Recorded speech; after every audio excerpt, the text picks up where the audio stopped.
நீங்க வாங்க.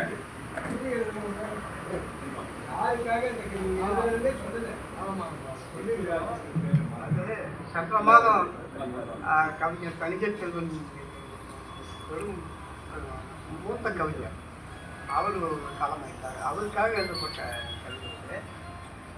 அதுக்கு கடைசியாக அவருக்கு ஒரு இரங்கல் போட்டோம், ஒரு மௌனஞ்சலி சொல்லி. இந்த கடந்த முறை முடிச்சிங்களா?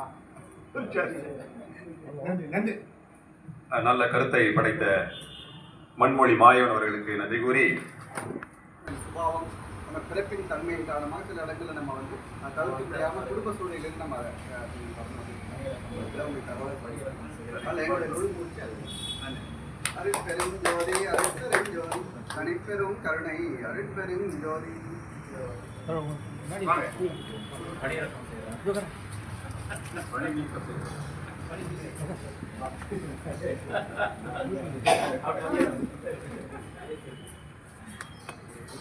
காலதாமதமாக வந்ததுக்கு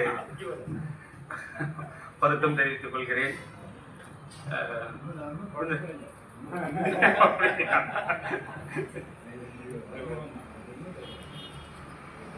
கவியரங்கம் அடைந்து கருத்தரங்கத்தினுடைய தலைமை பொறுப்பை இந்த நம்மளுடைய அமர்வு விவாதத்திற்கு தலைமை பொறுப்பை அழைத்தமைக்கு முதற்கண் நன்றி தெரிவித்துக் கொள்கிறேன். இப்போது 3 அமர்வாக நம்மளுடைய அமர்வு பிரிக்கப்பட்டிருக்கிறது. முதல் அமர்விலே எல்லாரும் ஒரு சொற்பமாக ஒரு சிற்றுரையாக தோழர் இளவல் கந்தன் அவர்கள் இந்த டிசம்பர் 25, 1968ஆம் ஆண்டு ஒரு விவசாய கூலி உயர்வுக்காக 44 உயிர்கள் கொல்லப்பட்டதை, அந்த கருப்பொருளை நமக்கு ஒரு காட்சிப்படுத்துவதற்காக, அந்த வரலாறு, அதாவது ஒரு துயரமான ஒரு நிகழ்வு இந்த தமிழகத்தில் ஒரு விவசாயிகள் படும் துயரத்தை, அவருடைய கூலி உயர்வுக்காக ஏற்பட்ட உயிர் பலியை நம்மிடத்திலே சுற்றுரையாக வழங்க இருக்கிறார். அதை தொடர்ந்து முதல் சுயமரியாதை மாநாடு, செங்கல்பட்டிலே நடைபெற்ற முதல் சுயமரியாதை மாநாட்டை பற்றி தோழர் இளந்தரியன் அவர்கள் அவர் ஒரு சிற்றுரை வழங்க இருக்கிறார். அதை தொடர்ந்து நம்மளுடைய தோழர் வெங்கடேசன் அவர்கள் பூனா ஒப்பந்தத்தை பற்றி பேச இருக்கிறார். ஆகையால் எப்படியும் 7 மணி ஆயிடுச்சு. அதனால ஒரு 15 நிமிடத்துக்கு அவர் இளவல் பேசுமாறு 10 நிமிடத்திலே முடித்துக் கொள்வதாக சொல்கிறார். நேரடியாக அவரை பேசுமாறு அழைக்கிறேன். மீண்டும் பணிந்து வணங்குகிறேன். ஒரு தஞ்சை மண்ணின் ஓரத்தில், அதனால்தான் கவிதை படித்தேன். தணிகை செல்வன் தான் எனக்கு இளவரசர் பெயர் வச்சார். நானும் உதயனும் அவர் நெஞ்சகம் மருத்துவமனைக்கு பின்னாடி குடியிருந்தார். அவர் உடல்நலக்குறைவாக ஒரு முறை இருந்தார். நான் அரசு துறையை சார்ந்து அரசு ஊழியர் சங்கத்தில் முன்னணியில் இருந்தனால சரி அவர் போய் பாருங்கன்னு எனக்கு சொன்னாங்க. அவர் போகும்போது வாடா இளவலே அப்படின்னாரு. அவர் வாடா கூடாதுன்னு சொல்ல மாட்டாங்க. உயர்ந்த எல்லை மீறி உயர்ந்தவர். சிவப்பதிகாரம் தான் பண்ணார். பெரும் மகிழ்ச்சி அடைகிறேன். மீண்டும் நானே தியாகம் இவங்களாம் கூட போய் பார்த்து வந்தோம். அடுத்து சங்கரையா தோழரும் ஒன்றாவே போய் பார்த்து வந்தோம். பெரும் மாபெரும் கவிஞர், இணையற்ற கவிஞர். மீண்டும் வணங்குகிறேன். அந்த தஞ்சை தோழர் சொன்ன மாதிரி விவசாய இடுபொருளுக்கு கூடுதலாக கூலி கேட்டதற்காக அல்ல, அவர்கள் ஒரு தலித் என்பதனால் தான், மன்னிக்க வேண்டாம் இந்த வார்த்தைக்காக, என்ன தலித் என்பதனால் தான், தாழ்த்தப்பட்டவர் என்பதனால் தான் கொடுத்தப்பட்டாங்க. முன்னாடியே விடுதலைக்கான அவர்களுக்கான விடுதலைக்கான காலகட்டங்களில் சில சின்ன கொஞ்சம் கொஞ்சமாக பேசினாங்க. முடியல அவர்களுக்கு. அந்த தொடர்ச்சியாக தான் நான் பேசணும் வந்துட்டேன். அதிகபட்சமாக 5 இமதலி நேரம் மட்டுமே நான் எடுத்துக்கொள்வேன். மீண்டும் நான் சொல்லுகிறேன், ஒரு விவசாயி தனது கூலியாக என்ன செய்யணும் அப்படின்னா, அவர் காலையில் சூரியன் உதிப்பதற்கு முன்பு கழனிக்கு போயிடுவாங்க. அங்கே தூக்குச்சட்டியாகவோ இல்லை குடிநீராகவோ அங்கே எதுவும் கிடையாது, கொடுக்க மாட்டார். ஒரு சீதையை நெருப்புக்காக பதிவேடு போடும்போது எந்த கடவுளும் அவனுக்கு வரல. ஒரு துணியை உருவும் போது மட்டும் ஒரு கிருஷ்ணன் வந்தான். அவன் என்ன பேர் அப்படியே போத்தீஸில் துணியில் எடுத்து வந்தாலும் கொடுத்த மாதிரி. இந்த அந்த உயிர்கள் எரிக்கப்படும் போது கோபாலகிருஷ்ணன் அந்த பேர் கொண்டவன் தான் எரிச்சான். சரி, ஒரு சிறு இருக்கும் பின்னாடி பார்க்கலாம். அவர்களுக்கு என்ன கொடுத்தாங்கன்னா சாணிப்பாலும் சவுக்கடியும் தான் அவங்களுக்கு. ஒரு கர்ப்பம் தரித்த பிள்ளையை தன் வயிற்றில் தாங்கிக் கொண்டிருந்த ஒரு பெண்ணையும், ஒரு சில இந்த நெருப்புகள் தன்னை 44 மனித போக்கில் ஏற்பதற்கு சில நாட்களுக்கு முன்பு ஒரு வயல்வெளியில் அந்த பெண்ணை வன்புணர்ச்சி பண்ணாங்க 7 பேருக்கு. அதை கணபதினு ஒருத்தர் வந்து போலீஸ் காவல்துறையில் போயிட்டு அவங்க ஒப்புகை சீட்டோ மற்றதோ எதுவும் கொடுக்கல. இவர் மீண்டும் வந்து என்ன அப்ப சங்கமாக தன்னை பரிணமித்துக் கொள்வதற்காக இல்லை. அவங்க வந்து சொல்றாங்க, என்ன செய்யறதுன்னு எனக்கு தெரியலையே அப்படின்னு. ஒரு ராமையான்னு ஒரு மனிதர், அவருடைய குடிசைக்குள் தான் எல்லாரும் உட்காந்து மாலை நேரங்களில் விசாலமான அந்த இடங்களில் உட்காந்து படிச்சுட்டு இருப்பாங்க, பேசிட்டு இருப்பாங்க. படிப்பு அறிவும் உழைப்பை மட்டுமே படிப்பாக கொண்ட அவர்கள் தன்னை நிலைநிறுத்திக் கொள்வதற்கு அந்த குடிசைகள் தான் காரணமாகவும் ஆழமாகவும் இருந்தது. இந்த விவசாயர்களை காற்று நுழையாத இடத்திற்கு கூட பொது உடைமையாளர்கள் நுழைந்து தன்னை நிலைநிறுத்தி கொள்ளவும், மக்களுக்காக இந்த குமுகம் சிவப்பதற்காகவும் மாந்தனுக்கு பாடுகிற அந்த செம்போத்து பறவைகள் அங்கே போறாங்க. ஒரு கட்டளை இடுகிறது சீனிவாச ராவ்னு ஒரு தோழரை, நீ ஆந்திர பிரதேசத்திலிருந்து இங்கே வா, நீங்க செல்லுன்னு. இதற்கு இடையில் ராமமூர்த்திக்கு இந்த செய்திகள் லேசாக தெரிகிறது. அவர் வந்து காங்கிரஸ் பேரியக்கத்தில் ஒருத்தவங்ககிட்ட சொல்றாரு. அப்போ ஆட்சி மாறலை. காங்கிரஸ் பேரியக்கத்தில் சொன்னாங்க இருல, ரெண்டாம் பாட்டை கொஞ்சம் அமைதியாக இருந்தது. மீண்டும் ஒரு இடைநிலை வந்து ஒரு பெண்ணை இறந்துடுறாங்க. பெண்ணு ஏன் இருக்கிறாங்கன்னா, அந்த இவர்கிட்ட தான் உன்னுடைய உதயநிலையம் தான் ஒரு நூல் ஒன்று படித்து பார்த்தேன். நான் இணையதளத்துல இருந்து எடுக்கிறது இல்லை. இணையதளத்துனா ஒரு சார்பாகவே நான் ஒரு அமைப்புனா அந்த ஒரு சார்பாகவே மட்டும் வரும், அதில் எடுக்கிறது இல்லை. நான் அதில் இவர்கிட்ட ஒரு நூல் வாங்கியிருந்தேன். நான் வெண்மணியும் தீயும்னு ஒரு நூல். நான் எனக்கு பேர் ஆசிரியர் பேர். அந்த பெண் இறக்கப்படும் போது என்னன்னா, அவரோட கைகள் வெட்டப்பட்டிருக்கு. ஆனா இன்னொரு கையில ஒரு கதராடை, அந்த வேட்டியினுடைய நூல் இருக்கு.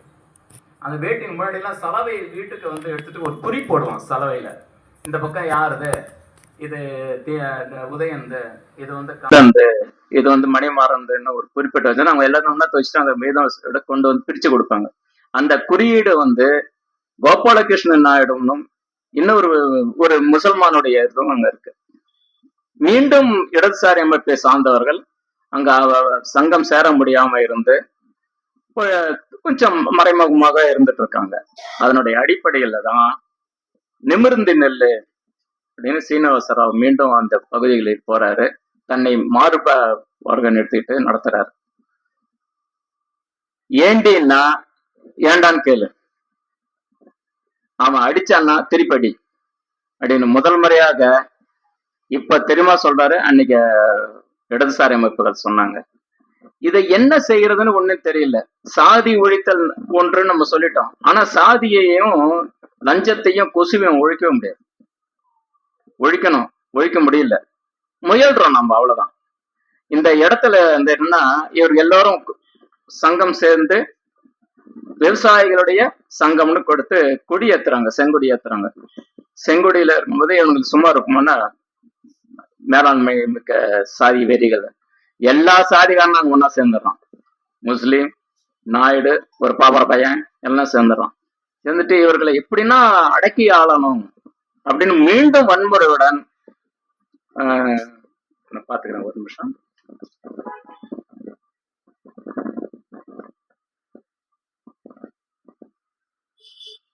பூண்டி வாண்டையார் அவரும் புண்ணியனூர்ல இருந்தும் 2 பேரும் காங்கிரஸிலும் முன்னாள் நீதி கட்சியிலும் இருந்திருக்காங்க. இவங்க 2 பேருடைய துணையுடன் கோபாலகிருஷ்ணன் நாயுடு அங்க அந்த வரதன் ஒருடைய ஒருத்தர் வந்து தனியா நின்று அந்த கொடி ஏத்திட்டு போறாரு.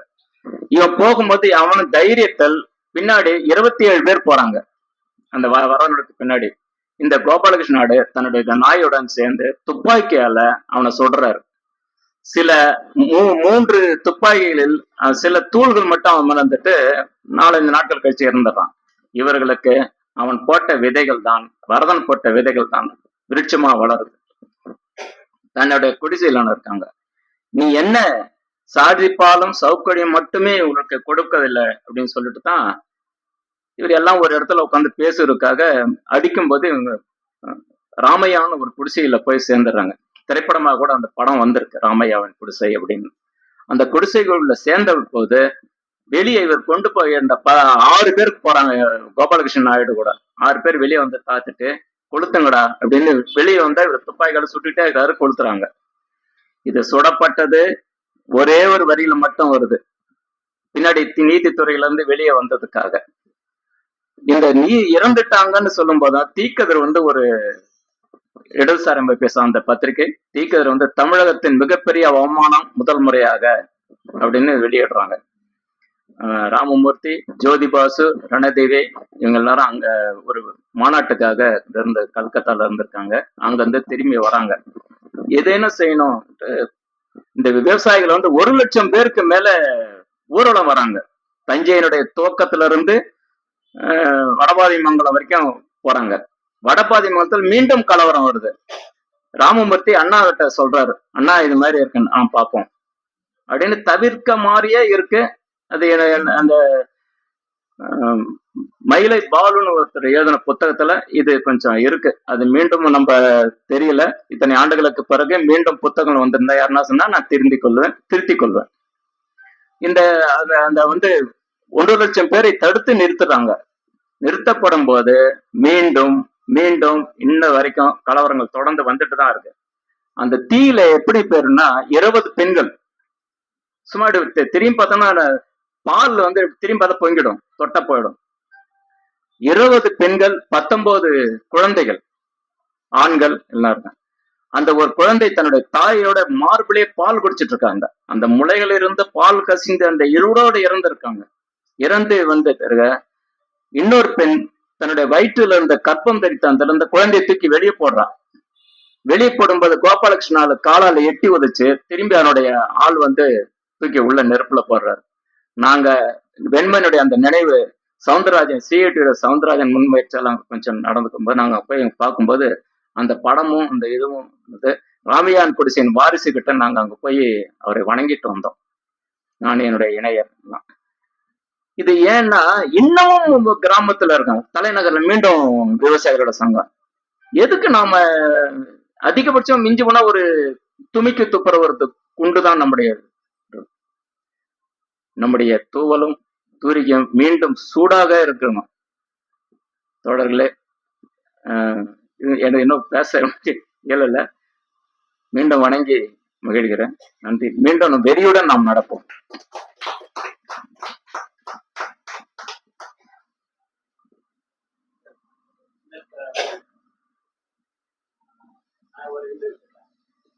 பெரியாரும் அதில் பங்கு பெற்று 1 லட்சம் மக்களை அமைதிப்படுத்தினார். வெறும் எல்லாருமே பெரியார் முரண்பாடாக இல்ல. மருத்துவமனையில பெரியார் படுத்துக்கிட்டார். இதை கேள்விப்பட்டார். தஞ்சையில இந்த மாதிரி விவசாய தோழர்கள் கூலிகள் இறந்திருக்காங்க அப்படின்னா இங்க இருந்து மருத்துவர்களுடைய ஆணையையும் மீறி தன்னுடைய மூத்திரப்பையோட அந்த வேன்ல அங்க போயிட்டு ஒவ்வொரு தெருவா ஒரு இடமா போயிருக்காங்க. பெரியாரோட இதை யார் சொன்னாலும் மதிப்பிட இயலாது. வள்ளுவர்களுக்கு வள்ளுவமும் பெரியாரும் தான் வாழ்க்கையினுடைய பெரியார நான் சொல்லுவேன். கீழ் வெண்மணியை பற்றி சரியாக ஒரு 10 நிமிடத்திலே தன்னுடைய உரையை முடித்திருக்கிறார். திராவிட முன்னேற்ற கழகம் அண்ணாவின் தலைமையிலேயே ஆட்சி அமைக்கப்பட்ட பிறகு ஓராண்டுக்குள் நடைபெற்ற நிகழ்வு அது டிசம்பர் 25. அந்த நிகழ்வு அது பலர் விதமான அரசியல் ரீதியாக கற்பிதங்களை கட்டமைக்கப்பட்டாலும் அவர் அந்த பெரும் நிலக்கலார்களால் அந்த விவசாய கூலிகள் கொல்லப்பட்டது, அந்த நிகழ்வுகளை அவரால் முடிந்த அளவுக்கு அங்குங்கமாக காட்சிப்படுத்தி காட்டியிருக்கிறார். அந்த மக்களை தட்டி எழுப்புவதற்காக, உணர்ச்சி மிக்கவர்களாக தன்னுடைய அடிமை உணர்விலிருந்து மீண்டு வர வேண்டும் என்பதற்காக அவர்களுடைய உணர்வுகளை எல்லாம் எப்படி எதிர்த்து கேள்வி கேட்க வேண்டும் என்ற உணர்வுகளை எல்லாம் அவர் அந்த தோழர் அடிக்கடி நம்ம உதயன் சார் தான் சொல்லுவார். அவர் ஒரு பெரிய கல்வியாளர் பின்புலத்திலிருந்து வந்த அவரை கொண்டுதான் அந்த கீழ்வெண்மணியிலே அந்த மக்களை எல்லாம், விவசாய மக்களை எல்லாம் தட்டி சீனிவாசராவ் அதை பற்றி சொன்னார்.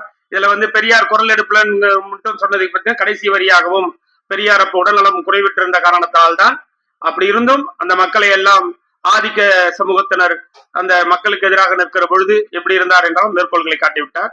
அடுத்தபடியாக பெரியார் முதல் சுயமறிய மாநாடு செங்கல்பட்டிலே நடைபெற்ற அந்த முதல் மாநாட்டை பற்றி ஏன்னா நான் அதை பத்தி அவுட்லைன் எல்லாம் கொடுத்திருந்தா நிறைய நேரம் ஆகும். ஆல்ரெடி இப்ப 7:10 ஆகுது. அதனால அவரே நேரடியா பேசுறதுக்காக அதை பத்தி அவரே முதல் மாநாட்டை பற்றி அவர் உங்களிடத்திலே ஒரு 30 நிமிடம் அவர் முடித்துக் கொள்ளுமாறு அவருடைய உரையை கேட்டுக்கொள்கிறேன்.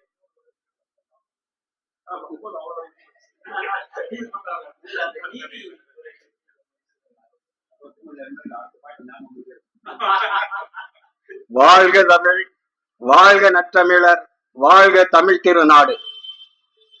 தலைவர் அவர்களே, தோழர் வெங்கடேசன் அவர்களே, ஐயா தோழர் உதயர் அவர்களே, தொல்காப்பிய புலவர் ஐயா வெற்றியழகனார் அவர்களே, வந்திருக்கின்ற தமிழ் சிந்தனையாளர்களே, உங்கள் அனைவருக்கும் முதற்கண் எனது வணக்கத்தை தெரிவித்துக் கொள்கின்றேன்.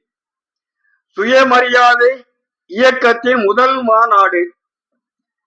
சுயமரியாதை இயக்கம் என்பது தந்தை பெரியார் அவர்களால் நடத்தப்பட்ட இயக்கமாகும்.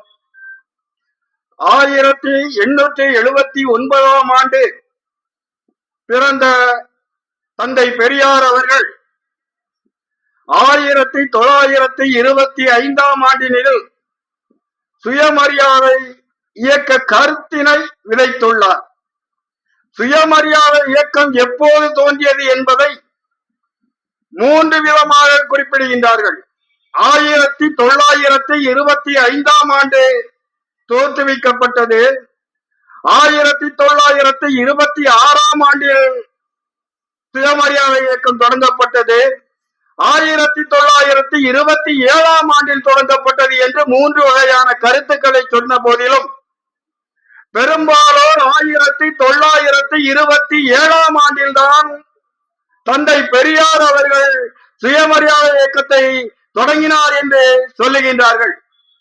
தந்தை பெரியார் அவர்கள் கூட தம்முடைய சுயமரியாதை இயக்கம் எப்போது தோன்றியது என்று எங்கும் குறிப்பிட்டார் இல்லை. ஆகவே இந்த சுயமரியாதை இயக்கம் 1927 ஆண்டில் தொடங்கப்பட்டது என்று கூறப்பட்ட போதிலும் 1925 ஆண்டிலேயே சுயமரியாதை என்கின்ற கருத்தினை தத்துவத்தை தந்தை பெரியார் அவர்கள் முழங்க தொடங்கிவிட்டார். வகுப்பு உரிமையை மட்டுமே அவர் முதலில் சுயமரியாதை எடுத்துக் கொண்டுள்ளார். அவர் காங்கிரசிலே 1919 ஆண்டிலே சேருகின்றார். 1925 ஆண்டு வரை காங்கிரசிலே இருக்கின்றார். அவர் காங்கிரசிலே இருக்கின்ற காலத்திலேயே இந்த வகுப்புரிமையை பற்றி ஆங்காங்கே குரல் எழுப்புகின்றார். காங்கிரஸ் இயக்கத்திலே குரல் எழுப்புகின்றார். காங்கிரஸ் மாநாடுகளிலே குரல் எழுப்புகின்றார். திருநெல்வேலி, தஞ்சாவூர், திருவண்ணாமலை, சேலம், மதுரை ஆகிய இடங்களில் நடைபெற்ற காங்கிரஸ் மாநாடுகளிலே வகுப்புரிமையை பற்றியும் சாதி கொடுமைகளை பற்றியும் நாம் எதிராக நிகழ்த்த வேண்டும், விவாதம் நடத்த வேண்டும் என்று சொல்லுகின்ற போது காங்கிரசிலே அந்த கருத்துக்கு மதிப்பு இல்லை. இறுதியிலே அவர் காங்கிரஸை விட்டு வெளியேறுவதற்கு கூட அதுதான் காரணமாகிவிட்டது. காஞ்சிபுரத்திலே நடந்த மாநாட்டிலே வகுப்புரிமையை பற்றி விவாதிக்க வேண்டும், வகுப்புவாத பிரதித்துவத்தை பற்றி விவாதிக்க வேண்டும் என்று சொல்லுகின்ற போது அதனை அத்தனை பேரும் மறுத்து விட்டார்கள்.